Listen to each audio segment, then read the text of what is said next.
Hello guys, welcome back to Photography Tamil YouTube channel. இந்த video உங்களுக்கான எல்லாருக்கும் யூஸ்ஃபுல்லான ஒரு வீடியோ தான் இருக்க போகுது. ரீடச்சிங் பண்றதுக்கு தேவையான 3 டிப்ஸை வச்சு நம்ம இந்த வீடியோ வந்து மேக் பண்ணியிருக்கோம். அதாவது ஒரு ஃபோட்டோவை சூப்பராக ஸ்கின் எல்லாம் ஸ்மூத் பண்ணி ஒயிட் பண்ணி ரீடச் பண்ணுறதுக்கு இந்த 3 டிப்ஸை நீங்கள் ஃபாலோ பண்ணீங்க அப்படின்னா நீங்களும் வந்து ஒரு சூப்பரான ரீடச்சிங் எடிட்டராக ஆயிடலாம்.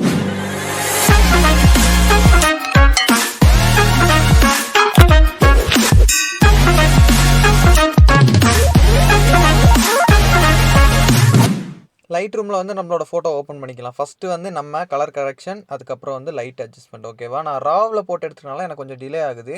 ஃபஸ்ட்டு வந்து லைட் அப்படின்னு கிளிக் பண்ணிக்கோங்க. கிளிக் பண்ணிட்டு எக்ஸ்போஷர் எவ்வளோ வேணும், அதாவது பிரைட்னஸ் எவ்வளோ வேணும்னு செலக்ட் பண்ணிக்கோங்க. அதுக்கப்புறம் பிளாக்கை கொஞ்சம் கம்மியாக குறைச்சி வச்சுக்கலாம். ஒயிட்டிஸை வந்து லைட்டாக கூட்டிக்கலாம். ஷேடோ வந்து லைட்டாக கூட்டிக்கலாம். ஹைலைட்ஸ் வந்து லைட்டாக குறைச்சிக்கலாம். இதுதான் எல்லா ஃபோட்டோக்கும் நீங்கள் பண்ண வேண்டியது. ஓகேவா, ரெண்டாவது வந்து நம்ம பக்கத்தில் இருக்க கலர் டோனில் மிக்ஸில் வந்து ஜஸ்ட்டு கலர் வந்து சேஞ்ச் பண்ணிக்கலாம். உங்களுக்கு தெரியும் இந்த பச்சை கலர் வந்து சேஞ்ச் ஆகுது. ஓகேவா, இந்த மாதிரி சின்ன சின்ன கலர் கரெக்ஷன்லாம் பண்ணிக்கலாம். அதுக்கப்புறம் உங்களுக்கு தெரிஞ்ச டெம்பரேச்சர் இந்த ஃப்ரண்டில் இருக்குது. இதை பற்றியும் நம்ம டீட்டெயிலான வீடியோ போட்டுருவோம். இது ரா ஃபில்டர்னால அது வந்து அதுவே தன்னால் செலக்ட் ஆகிருக்கு. ஓகேவா, டிஸ்கிரிப்ஷனில் வந்து லைட்ரூமை பற்றி ப்ரீசெட் எடிட்டிங், கலர் எடிட்டிங் நிறையா வீடியோ, லைட்ரூம் பேசிக் எல்லாமே போட்டிருக்கேன். அதை போய் பார்த்துக்கோங்க. சிம்பிளாக எல்லா ஃபோட்டோக்கும் செய்ய வேண்டிய சின்ன டிப்ஸ் மட்டும் நான் சொல்லிடுறேன். ஓகேவா, இதில் வந்து விபன்ஸ் அப்படி இருக்க லேசாக கூட்டிக்கோங்க. எல்லா ஃபோட்டோலையும் கூட்டணும். மிக்ஸில் போய்ட்டு கிளிக் பண்ணிட்டு ஆரஞ்சு கலர் செலக்ட் பண்ணிக்கோங்க. செலக்ட் பண்ணிட்டு லூமினஸ் அப்படின்னு லேசாக கூட்டிங்க அப்படின்னா ஃபேஸ் வந்து கொஞ்சமாவது லைட்டாக ஒயிட்னஸ் கொடுக்கும். ஓகேவா, இது வந்து இதில் பண்ண வேண்டியது. ரெண்டாவது இருக்குது பார்த்தீங்களா, இந்த ரவுண்டு, இந்த ஸ்கொயருக்குள்ளே ரவுண்டு. ஓகேவா, நம்ம சொல்கிறது கட்டத்துக்குள்ளே வட்டம். இதில் வந்து டெக்ஸ்டரை வந்து லைட்டாக கம்மி பண்ணி வச்சுக்கோங்க. கிளாரிட்டி வந்து லேசாக கூட்டி வச்சுக்கோங்க. இதுதான் எல்லாத்துக்கும் பண்ணணும். விஜினிட்டி வந்து நம்ம இதில் பண்ண வேண்டாம், ஏன்னா இதோட பெஸ்ட்டு வந்து ஸ்னாப்சீட் தான். அப்புறம் அது பக்கத்தில் இருக்க முக்கோணம் இருக்குல்ல, அதை கிளிக் பண்ணிக்கோங்க. கிளிக் பண்ணிட்டு இதில் வந்து ஷார்ப்பனிங் நீங்கள் செலக்ட் பண்ணணும். ஷார்ப்பனிங் செலக்ட் பண்ணிட்டு ஜஸ்ட்டு இதை அப்படி ஜூம் பண்ணி வச்சுட்டு இதில் வந்து நாய்ஸ் ரிடக்ஷன் அப்படின்னு இருக்குல்ல, அதை கொடுத்தீங்கன்னா ஃபேஸு கொஞ்சம் லைட்டாக நமக்கு ஸ்மூத்தாகி கிடைக்கும். ஓகேவா, இதை பற்றியும் டீட்டெயிலாக டிஸ்கிரிப்ஷனில் நான் எல்லா வீடியோலும் இதை பற்றி தான் சொல்கிறேன். அதுக்கப்புறம் இந்த ஷார்ப்பனிங்கில் மாஸ்கிங் அப்படின்னு ஒன்று இருக்குது பார்த்தீங்களா, இந்த மாஸ்கிங்கை பற்றி எப்படி யூஸ் பண்ணுறதுனா, இப்படி 2 விரலை வச்சு நம்ம இப்படி தள்ளணும்னா இந்த மாதிரி எந்த இடத்துலலாம் ஷார்ப்பாக இருக்கணும் அப்படின்னு கேட்கும். அதனால் இந்த எட்ஜு மட்டும் ஷார்ப்பாகும். இப்போ ரீசெண்டாக ஒரு வீடியோ போட்டிருக்கேன். அடோப் லைட்ரூமில் யாருக்கும் தெரியாது 5 சூப்பரான டிப்ஸு. அந்த டிப்ஸ் வீடியோ நீங்கள் பாருங்கள். அடோப் லைட்ரூமில் எடிட் பண்ணிங்கன்னா உங்களுக்கு யூஸ்ஃபுல்லாக இருக்கும். ஸோ நம்ம கலர் கரெக்ஷன் பண்ணிட்டோம். பெருசாக ஒன்றும் இல்லை, சின்னதாக தான். இந்த மாதிரி இருந்ததை ஜஸ்ட் ஒரு சின்ன கலர் கரெக்ஷன் பண்ணிட்டோம். அடுத்து வந்து இந்த ஸ்கின் எல்லாம் எப்படி ஸ்மூத் பண்ணுறது அப்படின்னு பார்க்கலாம். ஸ்கின்னை வந்து ஸ்மூத் பண்ணுறதுக்கு நம்ம யூஸ் பண்ண போகிறது அடோப் ஃபோட்டோஷாப் ஃபிக்ஸ் அப்படின்றது ஒரு எடிட்டருக்கு. இந்த ஆப்பு கண்டிப்பாக தெரிஞ்சிருக்கணும். செம்ம ஸ்மூத் ஆயிரும். அது மட்டும் இல்லாமல் ரீசெண்டாக இதை பற்றி ஒரு ஃபுல் டீட்டெயில் வீடியோ போட்டிருக்கேன். அந்த வீடியோ செக் பண்ணலாம், டிஸ்கிரிப்ஷனில் கொடுக்குறேன், அதை போய் செக் பண்ணிக்கோங்க. ஜஸ்ட் இதெல்லாம் தள்ளிட்டு வந்துட்டு இதில் சைன் அப் ஃபார் ஃப்ரீ அப்படின்னு இருக்குல்ல, அதை கொடுத்தீங்க அப்படின்னா லோட் ஆகும். லோட் ஆகிட்டு நீங்கள் சைன் அப் பண்ணிக்கலாம். இந்த இன்டர்ஃபேஸ் ஓப்பன் பண்ணோன்னா இப்படி தான் இருக்கும். ஜஸ்ட் இருக்க ப்ளஸ் பட்டனை கொடுத்துட்டு இந்த ஃபஸ்ட் இருக்க ஃபோனை செலக்ட் பண்ணிக்கோங்க. செலக்ட் பண்ணிட்டு இந்த மேலே இருக்க 3 புள்ளி இருக்குல்ல, அதை செலக்ட் பண்ணிட்டு இமேஜ் அப்படின்னு கொடுத்துக்கோங்க. இமேஜில் அடோப் லைட்ரூம் செலக்ட் பண்ணிக்கோங்க. நம்மளோட ஃபோட்டோவை சூஸ் பண்ணிக்கோங்க. இந்த ஜிடிஏ ஃபோட்டோ ரீசெண்டாக ஒரு வீடியோ போட்டிருக்கேன். அந்த வீடியோ போய் செக் பண்ணுங்கள். ஏன்னா அது வந்து ட்ரெண்டிங்காக இருந்துச்சு. நீங்களும் எடிட் பண்ணி போடுங்க. ஃபஸ்ட்டு வந்து நம்ம என்ன பண்ண போகிறோம்னா, இதில் ஹீலிங் அப்படின்னு இருக்கு பாருங்கள். இந்த ஹீலிங் வந்து செலக்ட் பண்ணிக்கலாம்.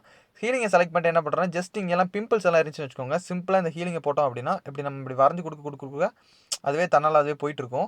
ரொம்ப ரிஸ்க்கெல்லாம் இல்லை. ஏன்னா ஸ்னாப்சீடில் பார்த்தீங்கன்னா ஹீலிங் பண்ணும்போது அந்த இடமே தனியாக ஒரு மாதிரி மாறி போயிடும்.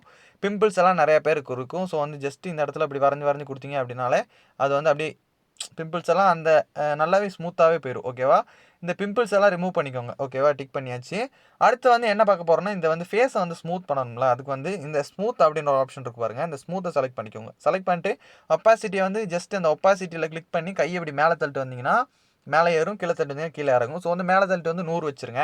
ஹார்ட்னஸ் வந்து எதுக்குன்னா, இந்த சைடில் எட்ஜ் இருக்குது பார்த்தீங்கன்னா, இந்த ப்ரெஷ்ஷோட எட்ஜ் வந்து கொஞ்சம் சாஃப்ட்டாக இருக்கிறதுக்கு இதை வந்து ஒரு 90 வச்சுக்கோங்க. ஓகேவா, 90 வச்சுக்கிட்டிங்கன்னா கொஞ்சம் பர்ஃபெக்டாக இருக்கும். ஏன்னா எல்லா இடத்துக்கும் சூட்டபுளாக இருக்கும். சைஸில் கிளிக் பண்ணி கீழே இறக்குனீங்கன்னா சைஸ் குறையும், மேலே ஏற்றிங்கன்னா சைஸ் கூடும். ஓகே, ஜஸ்ட் வந்து இப்படி ஜூம் பண்ணிக்கோங்க. ஜூம் பண்ணிட்டு என்ன பண்ணுறீங்கன்னா, இந்த இடத்துல நான் வரைஞ்சி காட்டுறேன் ப்ரூஃபுக்காக. இப்படி நான் வரையும் போது அந்த இடம் ஃபுல்லாகவே ஸ்மூத் ஆயிரும். ஆல்ரெடி நான் இன்ஸ்டாகிராமில் போட்ட ஒரு ஃபோட்டோவில் எல்லோரும் கேட்டாங்க. ஸோ ஸ்மூத் ஆயிரும். இதே மாதிரி இந்த ஃபோட்டோவை ஃபில் பண்ணிவிட்டு நான் எப்படி இருக்குன்னு காட்டுறேன். ஃபுல் ஃபில் பண்ணிவிட்டு காட்டுறேன். நான் வந்து ஃபுல்லாக பண்ணி முடிச்சிட்டேன். நான் இப்படி காட்டுறேன். இது வந்து ஒரிஜினல். இது வந்து நம்ம ஸ்மூத் பண்ணது. ஸ்கின்னை வந்து ஜூம் பண்ணாலே உங்களுக்கு தெரியும். இது வந்து ஒரிஜினல். இது வந்து நம்ம ஸ்மூத் பண்ணது. ஒரு ஃபோட்டோஷாப்பில் எவ்வளோ ஸ்கின்னை வந்து ஸ்மூத் பண்ண முடியுமோ ப்ரொஃபஷனலாக அந்தளவுக்கு நம்ம பண்ணியிருக்கோம். ஓகேவா, ஜஸ்ட்டு டிக் பண்ணிக்கலாம். இப்போ வந்து ஸ்கின் ஸ்மூத் பண்ணுறது எப்படின்னு உங்களுக்கு தெரிஞ்சிருக்கும். அதுக்கப்புறம் வந்து ஹேரை வந்து எப்படி ப்ரோ லாங் பண்ணுறது அப்படின்னு நிறைய பேர் கேட்டிருப்பீங்க. அவங்களுக்காக இந்த ரெண்டாவதாக லிக்விஃபைன்னு இருக்கு பாருங்கள், அதை செலக்ட் பண்ணிக்கோங்க. செலக்ட் பண்ணிட்டு அது ஃபேஸை செலக்ட் பண்ணியிருக்கும். அதில் வந்து வார்ப் அப்படின்னு இருக்க ஃபஸ்ட்டு டூலை செலக்ட் பண்ணிக்கோங்க. சைஸை வந்து உங்களுக்கு தேவையான அளவு ஜூம் பண்ணி குறைச்சி வச்சுக்கோங்க. நான் ஜூம் பண்ணிக்கிறேன். ஜூம் பண்ணிட்டு ஹேர்கிட்ட வந்துட்டு ஜஸ்ட் இப்படி ஹேர் அப்படி மேலே இழுத்து விட்டோன்னா என்ன ஆகும்னா ஹேர் வந்து லாங் ஆயிரும். இந்த ஹேரை வந்து எப்படி தூக்கி விடுறது அப்படின்னு வீடியோ எல்லாத்துக்கும் வீடியோ போட்டிருக்கேன்.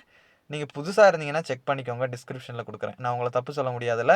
ஸோ வந்து இப்படி ஜஸ்ட் இப்படி இழுத்து இழுத்து விட்டிங்க அப்படின்னா என்ன ஆகும்னா ஹேர் வந்து சைஸ் வந்து இன்க்ரீஸ் ஆயிரும். ஹேர் சைஸ் இன்க்ரீஸ் ஆகிறது தான் இது. ஓகேவா? ஒரு ரீடச் பண்ணணும் அப்படின்னா இது தேவைப்படும். அதுக்கப்புறம் வந்து உங்களுக்கு சிம்பிளான ஒரு டிப்ஸ் சொல்லிடுறேன். நீங்கள் டிஎஸ்எல்ஆரில் ஃபோட்டோ எடுத்துறீங்க அப்படின்னா சிலப்போ வந்து பேக்ரவுண்ட் வந்து நல்லா பிளர்ராக இருக்காது. அதை பிளர் பண்ணுறது, எக்ஸ்ட்ரா பிளர் பண்ணுறது ஸ்னாப்சீடில் பண்ணுவோம். அப்படி பண்ணாமல் ஒரு டிப்ஸ் சொல்கிறேன் பாருங்கள். இதில் வந்து கீழே வந்து டிஃபோக்கஸ் அப்படின்றதுல அதை செலக்ட் பண்ணிக்கோங்க. செலக்ட் பண்ணிட்டு சைஸை வந்து செட் பண்ணிக்கோங்க. ஹார்ட்னஸ் வந்து ஒரு 60, 90, 70, 75 வச்சுக்கோங்க. 5 வச்சுட்டு ஜஸ்ட் இப்படியே ட்ராவ் பண்ணிங்க அப்படின்னா என்ன ஆகும்னா அந்த இடம் ஃபுல்லாக டிஃபோக்கஸ் ஆயிரும். அதாவது பிளர் ஆயிரும். ஒரு சூப்பரான ஒரு பர்ஃபெக்டான லெவலில் பிளர் ஆகும். ஸ்னாப்சீடோட ஒரு யூஸ்ஃபுல்லானது. இதை செலக்ட் பண்ணிக்கோங்க. ஸோ டிக் பண்ணிடலாம். டிக் பண்ணிட்டு என்ன பண்ண போகிறோன்னா நெக்ஸ்ட்டு அந்த ஃபேஸோட லைட் வந்து இன்க்ரீஸ் பண்ணுறது. ஸோ வந்து ஷேர் அப்படின்னு கொடுத்துலாம். ஷேர் கொடுத்துட்டு கேலரி அப்படின்னு கொடுத்துருங்க. கொடுத்தீங்கன்னா இது வந்து சேவ் ஆயிரும்.